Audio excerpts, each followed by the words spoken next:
Smart city कार्यों के निर्माण में लापरवाही के लिए पूर्ववर्ती सरकार जिम्मेदार। देवनानी अपनी जवाबदेही से बचने के लिए जनता को न करें गुमराह।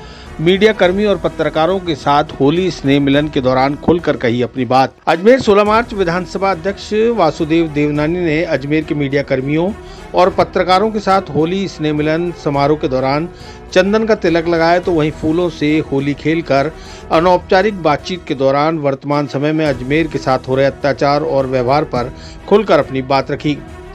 विधानसभा अध्यक्ष वासुदेव देवनानी ने आना सागर झील के वेटलैंड में हुए नियम विरुद्ध निर्माण पर सुप्रीम कोर्ट और एनजीटी के निर्देशों पर हुई कार्रवाई के संबंध में कहा कि यह सब पूर्ववर्ती सरकार के शासनकाल में हुआ। स्मार्ट सिटी के अधिकतर कार्य गत सरकार के शासनकाल के दौरान हुए हैं। इस दौरान जनप्रतिनिधि होने के नाते कई बार सक्षम स्तर पर शिकायतें और विरोध भी दर्ज करवाया गया, लेकिन कोई कार्रवाई नहीं हुई। अब यह पूरा मामला सुप्रीम कोर्ट में विचाराधीन है। सरकार की ओर से मुख्य सचिव इस मामले पर अपना पक्ष रखेंगे। आना सागर झील के प्राकृतिक सौंदर्य के साथ किसी भी तरह की छेड़खानी नहीं होनी चाहिए। झील का मूल स्वरूप शहर की सुंदरता में चार चांद लगाता है और इसे यथावत रखना सबकी जिम्मेदारी है। सुप्रीम कोर्ट इस मामले में जैसा भी अग्रिम निर्देश देगा उसकी पालना की जाएगी।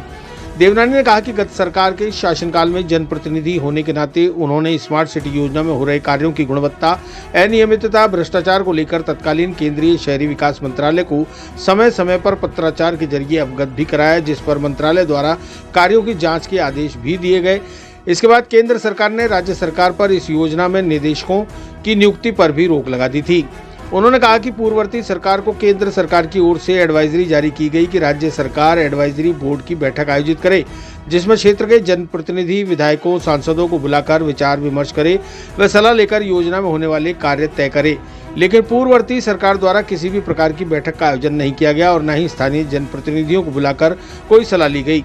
देवनानी ने कहा कि तत्कालीन विधायक होने के नाते उन पर खड़े किए जा रहे सवाल वे कर रहे हैं जो या तो अज्ञानी हैं या द्वेषता रखते हैं या फिर किसी को बचाने के लिए इस तरह की बातें कर रहे हैं।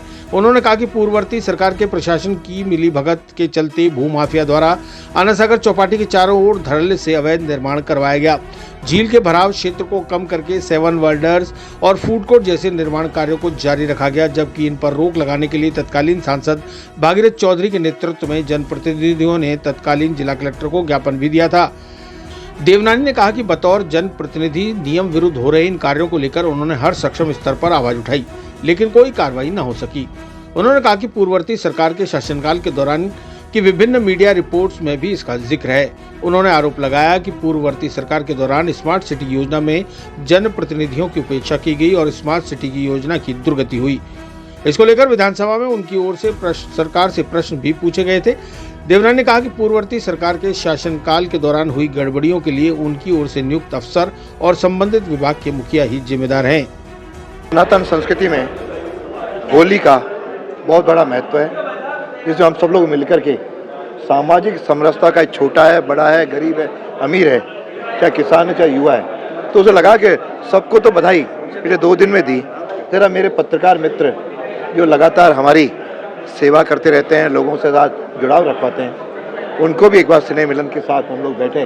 तो मुझे प्रसन्नता है, आप सबको तिलक लगा करके फूलों के साथ अपने खेलिए।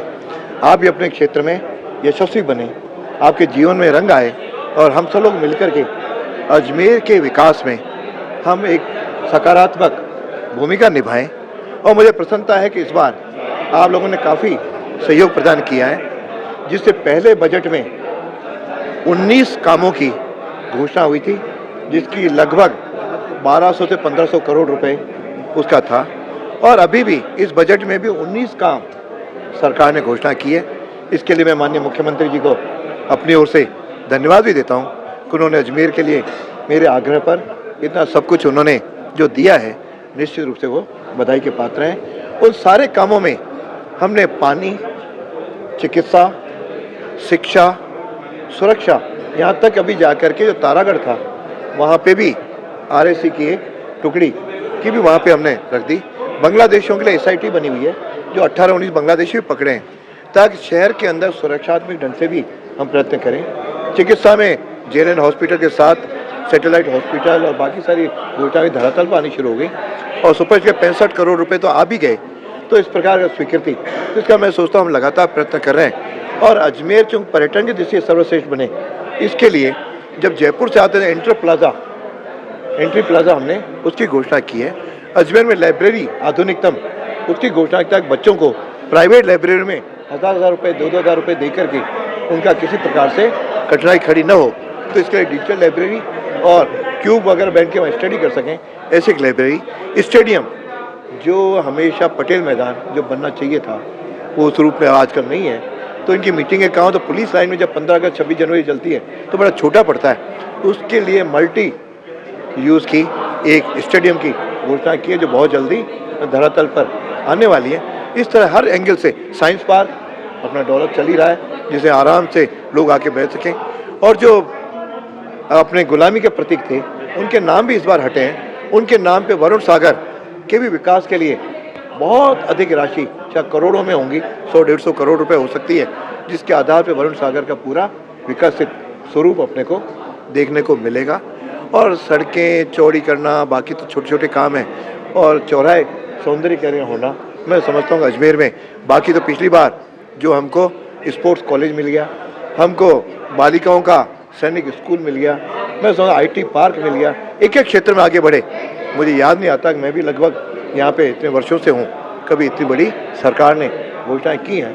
ये आप सबके सहयोग से, मेरे आग्रह पर जो मैंने मुख्यमंत्री की है, बहुत जल्दी जब धरातल पर आ जाएंगी, मुझे लगता है कि हमारा एक विकसित अजमेर, स्वच्छ अजमेर, सुंदर अजमेर की ओर हम कदम बढ़ा रहे हैं। आप सबसे भी अपेक्षा है, जनता से भी अपेक्षा है, सब इसमें अपना अपना सकारात्मक सहयोग प्रदान करें। कठिनाइयाँ होंगी, कमियाँ होंगी और भी इसमें आवश्यकता होंगी। अभी 3 बजट बाकी हैं। मैं समझता हूँ अजमेर की ऐसी कोई आवश्यकता शायद 5 बजटों के बाद नहीं बचेगी। अपने स्मार्ट सिटी के कामों को लेकर के हमारे कुछ मित्रों ने, अलग पार्टी के मित्रों ने कुछ चर्चाएँ की हैं।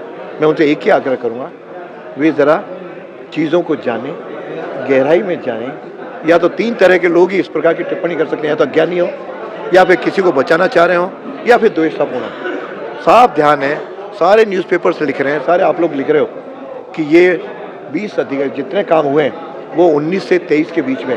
19 से 23 के बीच में किसकी सरकार थी, कौन UDH मंत्री था, किसने अधिकारी लगाए, ये सारा काम उन पे है। क्योंकि सारे प्रक्रिया सुप्रीम कोर्ट में विचाराधीन है और मैं एक संवैधानिक दायित्व है, इसलिए बहुत अधिक टिप्पणी न करता हुआ इतना आग्रह करूँगा कि ये जो कुछ हो रहा था, हमने 20 से लेकर के 23 तक जहाँ भी अपनी बात कहनी थी वो हमने 7 वंडर्स के बारे में भी कही है, अन्य कामों के लिए भी कही है, केंद्र सरकार को भी चिताया है। ये सारी कटिंग्स सब आपके सामने है, इससे ज़्यादा कहने की मैं समझता हूँ आवश्यकता नहीं है। आपको एक सुप्रीम कोर्ट में विषय रहते हुए वन बाद में चर्चा करेंगे, लेकिन आप सबको एक बार पुनः शुभकामनाएं और बधाई।